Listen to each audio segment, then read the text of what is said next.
সমষ্টিৰ সভাপতি ফণীধৰ গগৈদেৱে আৰু এটা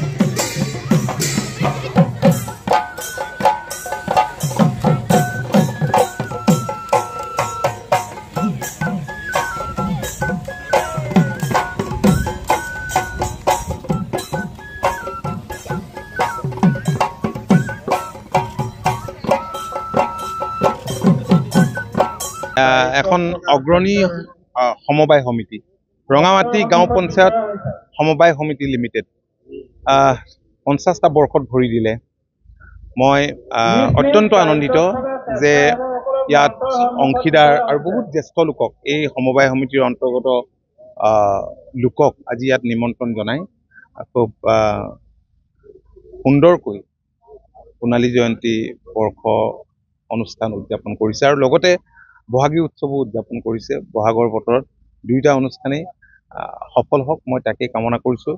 ৰঙামাটি সমবায় সমিতি লিমিটেডে বৰ্তমান সময়ত কেতবোৰ নতুন পদক্ষেপ গ্ৰহণ কৰিছে, তাত আমাৰ সহযোগিতা আছে আৰু ভৱিষ্যতেও থাকিব আৰু এই সমবায় সমিতিৰ জৰিয়তে এই বৃহৎ অঞ্চলটোৰ ৰাইজ উপকৃত হওক তাকে কামনা কৰিছোঁ আৰু অনুষ্ঠানৰ সফলতা কামনা কৰিছোঁ। আমাৰ 50জন ব্যক্তিৰ দ্বাৰা আৰু আমাৰ অসম চৰকাৰৰ কেবিনেট মন্ত্ৰী শ্ৰীযুত অতুল বৰা ডাঙৰীয়াদেৱে মুখ্য পতাকা উত্তোলন কৰি আমাৰ ৰাইজক উদ্দেশ্যি তেখেতে মন্তব্য ৰাখিলে আৰু বিভিন্ন চৰকাৰী আঁচনিৰ সম্পৰ্কতো তেখেতে অৱগত কৰিছে আৰু আমাৰ সমবায় সমিতিয়ে ইতিমধ্যে বহুতো আঁচনি হাতত লৈ অংশীদাৰসকলক আগবঢ়াই নিম বুলি আমি সংকল্পবদ্ধ। আৰু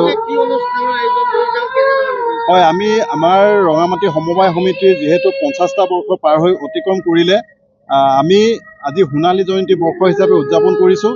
তাৰ লগতে বহাগী উৎসৱ বহাগ বিহু যিহেতু বহাগ বিহু চলি আছে, আমি বহাগ বিহু ৰাইজে ক'লে যে আমি বহাগ বিহুটো একেলগে উদযাপন কৰোঁ আৰু সেইধৰণে আমি 4দিনীয়া কাৰ্যসূচীৰে মানে আমাৰ কাৰ্যসূচী চলি আছে আৰু আজি প্ৰথম দিন কাৰ্যসূচী আমাৰ পতাকা উত্তোলন ইতিমধ্যে কৃষিমন্ত্ৰী অতুল বৰা ডাঙৰীয়াদেৱে উত্তোলন কৰিলে। ইয়াৰ পিছত আমাৰ এতিয়া দিনে নিশাই কাৰ্যসূচী ল'ব, ৰাতিলৈ ভাওনা হ'ব। এতিয়া এক আলোচনা চক্ৰ হ'ব।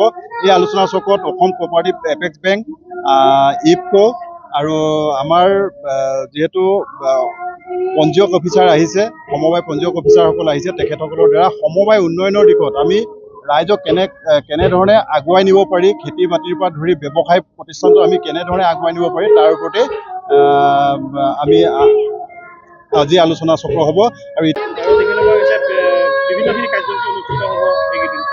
ৰঙামাটি সমবায় সমিতিৰ গৌৰৱোজ্জ্বল 50টি বৰ্ষ ইতিমধ্যে অতিক্ৰম কৰিছে আৰু সেই 50টি বৰ্ষ অতিক্ৰমৰ বাবে সোণালী জয়ন্তী আৰু লগতে বহাগ বিহু যিহেতু বহাগী উৎসৱৰ আমি আয়োজন কৰিছোঁ 4দিনীয়া কাৰ্যসূচী আৰু তাৰে আজি প্ৰথম দিনা ইতিমধ্যে পুৱাই পতাকা উত্তোলনৰ কাৰ্যসূচী ইতিমধ্যে সমাপন হৈছে। এতিয়া এখনি আলোচনা চক্ৰ সমাপন হ'ব আৰু অহা কালিলৈ পৰা বহাগ বিহুৰ লগত সংগতি ৰাখি বিভিন্ন ধৰণৰ অসম ভদৌ অসম ভিত্তিত প্ৰতিযোগিতা আমি ৰাখিছোঁ।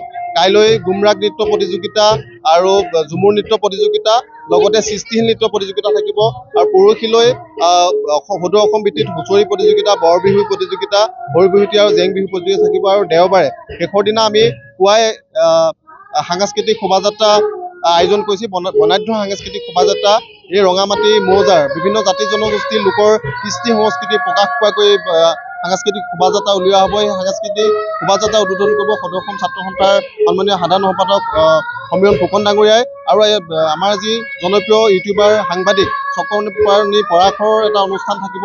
তাৰ পিছলৈ মুকলি সভা আছে। মুকলি সভাত বিভিন্ন দল সংগঠনৰ লগতে বিভিন্ন ৰাইজ আচলতে উপস্থিত থাকিব আৰু ৰাতিলৈ অসমৰ জনপ্ৰিয় কণ্ঠশিল্পী দীপলিনা ডেকাই সংগীত পৰিৱেশন কৰিব আৰু আপোনালোকৰ মাধ্যমৰ যোগেদি সমগ্ৰ ৰঙামাটি মৌজাৰ ৰাইজক তথা গোলাঘাট জিলাৰ ৰাইজক আমি অনুষ্ঠানটোলৈ আমন্ত্ৰণ জনাইছোঁ। তেওঁলোকৰ দিহা পৰামৰ্শ আৰু সহযোগিতা আমি কামনা কৰিছোঁ।